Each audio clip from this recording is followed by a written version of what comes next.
Здравейте! Отново сме заедно с нашия подкаст "Силата е в теб", който го излъчваме от нашия център по психология и психотерапия. И днеска темата ще бъде умението да казваме не. Случвало ли ви се да кажете да, когато вътре във вас цялото същество иска да откаже, да каже не? Съгласявате се на молба от ваш приятел, но вътре изпитвате дискомфорт, гняв към другия, към себе си, свиване в стомаха, дискомфортно ви е. Това, предполагам, се случва на всеки. И днес ще разгледаме тази тема – умението да кажем не. И първият въпрос, днес с колегата сме Афродита Михайлова. Първият въпрос е: къде е тънката граница между това да си добър човек и това да угаждаш на хората? В психологията умението да казваш, темата за умението да казваш не е една силна тема, защото удря по големите социални спирачки, а именно страхът да не разочароваме другите за сметка на себе си. Но когато казваме да, а тялото ни крещи не, ние буквално предаваме себе си. И за това тази тема е един от най-важните въпроси в психологията на общуването. Разликата не е в това, което правиш, а в мотивацията, която стои зад действията ти. Добрият човек помага от позицията на изобилие. Той дава, защото наистина иска да сподели с вас време, енергия, ресурси и неговият мотив е съпричастност. Угодният човек или този човек, който иска да угоди на другите, той дава от позицията на дефицит. Той помага, защото се страхува от критично мнение, от отхвърляне или се страхува от конфликт. И неговият мотив за тези действия е страхът. Човек, който не може да казва не или няма лични граници, не е просто добър или миролюбив човек. Това са едни дълбоки вътрешни процеси, които често се хранят от нашето минало.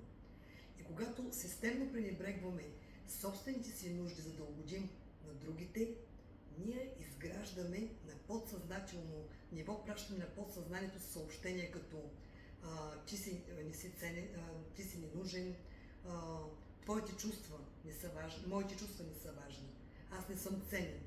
И така човек започва да вярва, че любовта и приемането трябва да бъдат заслужени чрез услуги, а не че просто се полагат на човек, защото съществува. Как да разпознаем тънката граница на манипулатора, маскирана под молба за помощ? Когато някой наистина има нужда от помощ, той се чувства неудобно, че ви притеснява. А манипулаторът често ви кара да се чувствате така, сякаш вие сте му длъжни да му помогнете. Той не приема вашето не с разбирания, даже преминава понякога към атака.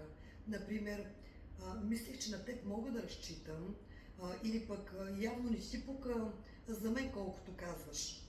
А понякога молбата в кавички на манипулатора даже е опакована от комплимент, който може да чуете. С тези комплименти той иска даже да ви каже, че вие сте едва ли не незаменими. Например, само ти си достатъчно умен или способен да направиш това нещо. И тогава, когато човек не устоява границите, вие започвате да бъдете сърдити. И този гняв го обръщате навътре към себе си. Започвате да презирате себе си за това, че примерно сте слаби в кавички, или за това, че за пореден път сте оставили да бъдете използвани. И най-важният въпрос: възможно ли да поставим граници? Хем да кажем да, да защитим себе си, хем да не обидим другия човек, да не изгаряме мостови след себе си. Напълно е възможно, защото ако позволявате на човек постоянно да преминава през вас, рано или късно ще рухне мостът по тежестта на вашето огорчение. И тайната се крие в това как да казвате не. Добре е да се разграничите човека от неговите действия.